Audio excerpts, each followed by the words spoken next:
You don't Yeah. seem to be too worried either way about trying to avoid, your dad being Toby You or can't. trying to chase it or whatever. You just No. kind of taking that as it comes, and I don't get the impression that you're taking advantage of it, nor are you shying away from it. No, I mean he's such a big part of this industry. I mean, he's been around for 20 years, and so you can't avoid the topic and the discussion on it.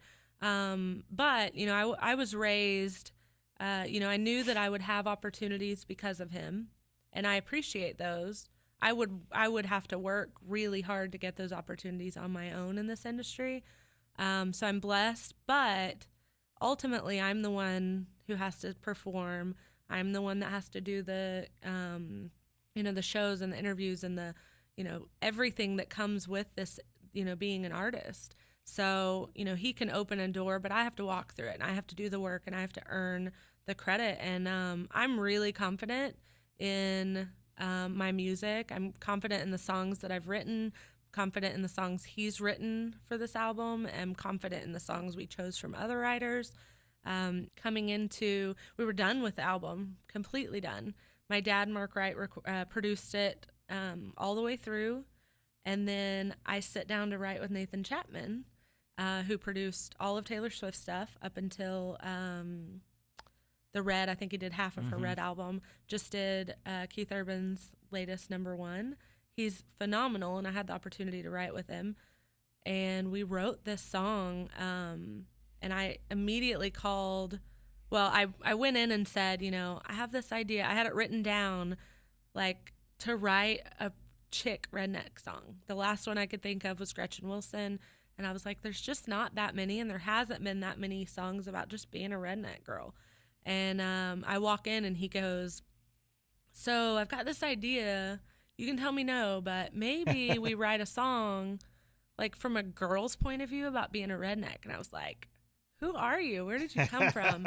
I have that written down for you today.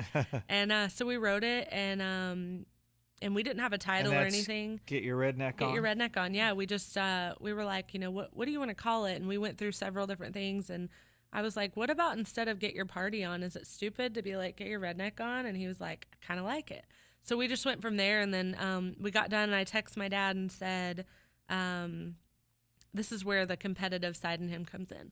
I said, me and Nathan just wrote this song called Get Your Redneck On. And he writes back, stealing my hooks. And I'm like, you do not have a song called Get Your Redneck On. And then I have to call him later, because then in my head, I'm like, is that where I heard it? Maybe I heard it because he told me that he's writing a song called that, because we share ideas all the time. And, sometimes you forget.